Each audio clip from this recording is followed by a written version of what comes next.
Hey, what's going on, guys? Acer and John here, and today we're going to be going over the This Week at Bungie for August 12th, 2021. But before we jump into this, I also want to keep up to date on all Destiny 2 news, information, links, tutorials, and more. There you go, and subscribe to my channel. Otherwise, let's jump into it. So today we have, once again, another super juicy TWAB, this time about mods and exotic armor pieces. But before we get into that stuff, let's go ahead and go over a little recap / some reminders. Starting off on Tuesday, we saw the epilogue for Season of the Slicer play out, which most people thought was the last piece of content for the season. However, according to the database, minor spoiler here, but there still seems like there's one free exotic ship that is yet to be handed out via a quest, which should take place next reset, and it seems like it'll be a very short quest, by the way. Next up in the reminders, as I've been saying every single This Week at Bungie, make sure you turn in your Vanguard tokens. We are approaching the reveal / release of Season 15, and in that season we're having a total rework to the Vanguard reputation system, meaning Vanguard tokens are going to become useless, and so you need to turn them all in. Also, as a reminder, obviously we have the Destiny 2 showcase coming up that will reveal Season 15, as well as the Witch Queen expansion. That's going to be on August 24th, and I'll be making a bunch of videos, hopefully, about that.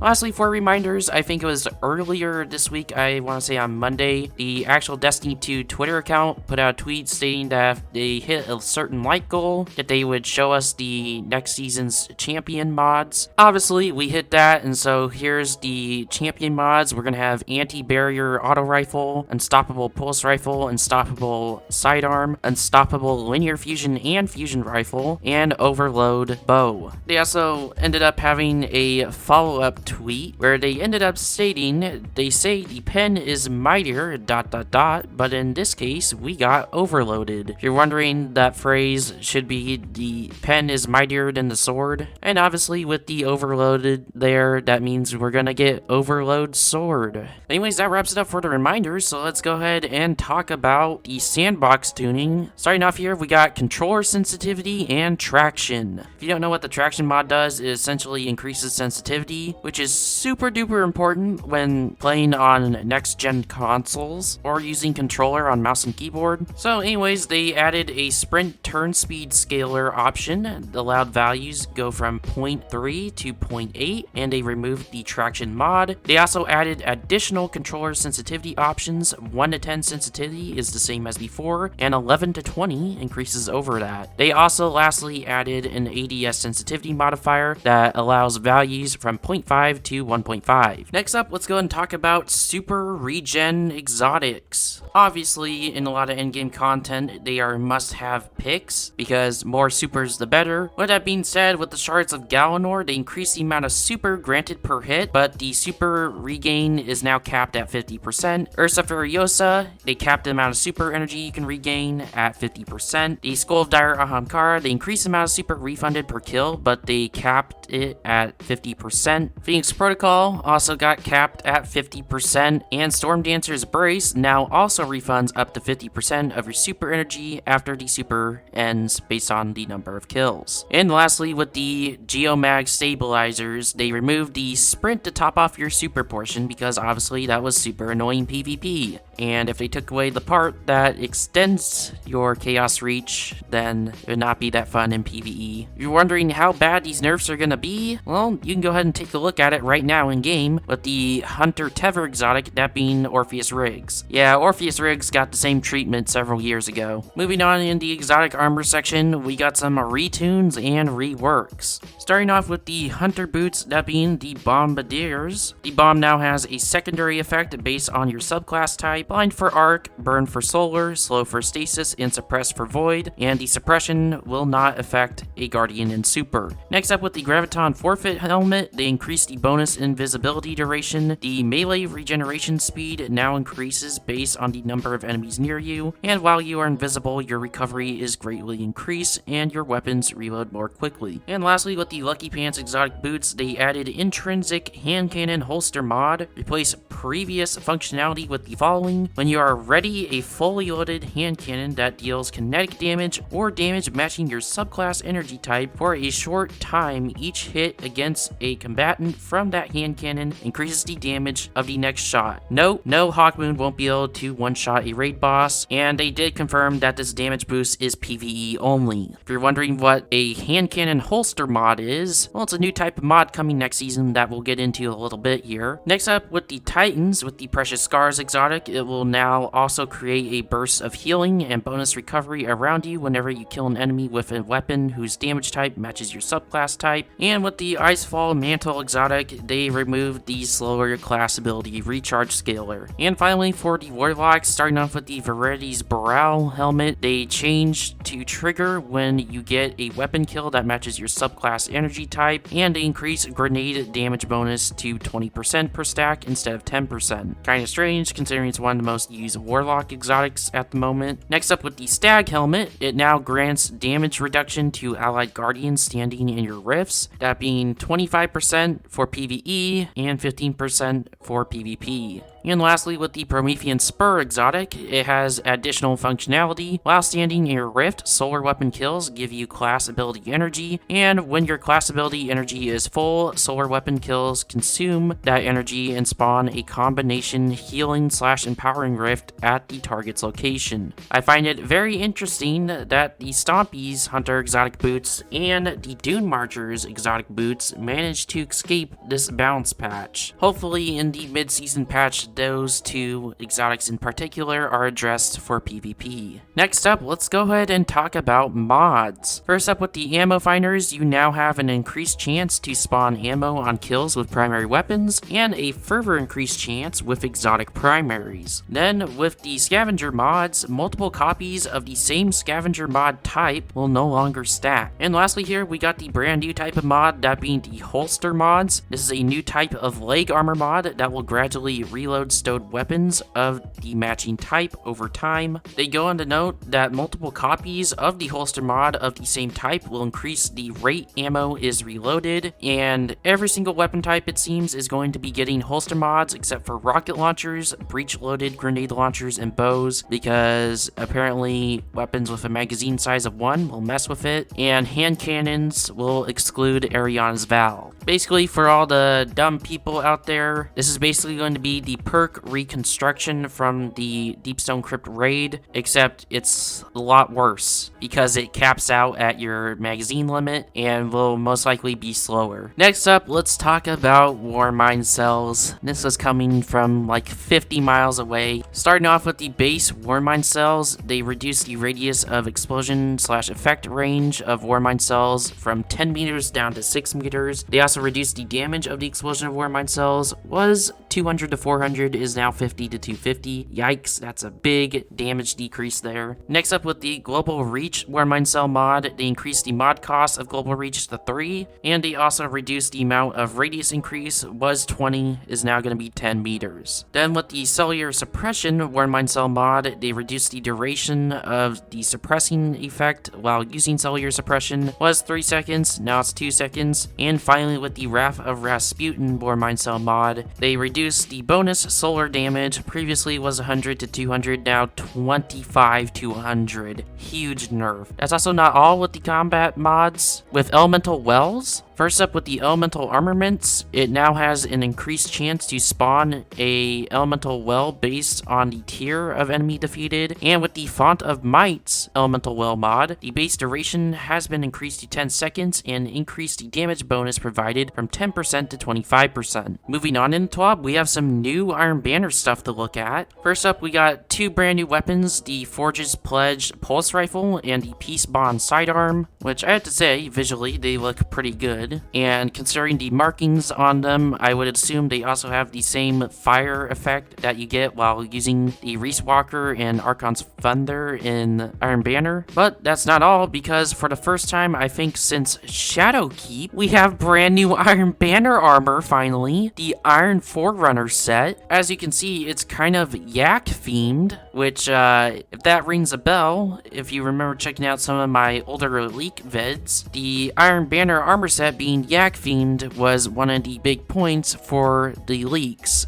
specifically for Season 15. If you want to check that out, I'll have a link in the description down below. Apparently that's also not all with Iron Banner. Apparently they're going to be introducing the Iron Lord's Pride intrinsic perk to the armor sets, aka a set bonus. Basically what this does is when wearing a piece of this armor, it grants a small chance of enhancement prisms to drop at the end of Iron Banner match, and obviously each additional piece increases that chance. Bungie, for the love of God, do more things like this in in-game content. I don't care if it's minor like this, I just want set bonuses to exist. Next up in the TWAB, we got an update to Twitch Prime rewards, and starting from left and going to right, we have the Fireworks exotic emote, the Fastlane exotic ghost shell, the Vanishing Point exotic sparrow, and the VORPYL 8 legendary ship. If you're interested in getting your hands on any of that, make sure you link your Bungie account to your Twitch Prime account, and then you go to the Twitch Prime website to redeem it, and then you go pick up the stuff from Amanda Holiday in the tower. With that being said, that brings us to the movies and the artists of the week. As always, if you'd like to check that out, it'll be in TWAB, linked in the description down below. Before we close out this video, some minor news things that came out. First up, apparently some major changes are coming to the Hunter's Tever Super, but it's not going to ship in Season 15, according to Kevin Yanes, the Sandbox Discipline Lead. And then also, Bungie stated that they are working on the Trials of the Nine, Crucible Vanguard Iron Banner, and faction ornaments to be universal ornaments within Destiny 2, aka that what that means is so they can work with Transmog, because currently right now those ornaments don't. There's still no ETA, but they're still working on it. Anyways, that wraps it up for this news video. Obviously next week is going to be another big TWAB video, because we're going to have a preview look at the weapon sandbox tuning. It's also going to be the last TWAB before the Witch Queen reveal that is on the 24th, so make sure you're subscribed to keep up to date on all that. Go ahead and let me know your thoughts on these changes in the comments down below. If you found this video helpful, go ahead and give a like. This was Ace Trainer John, and I'll see you in the next one. Peace.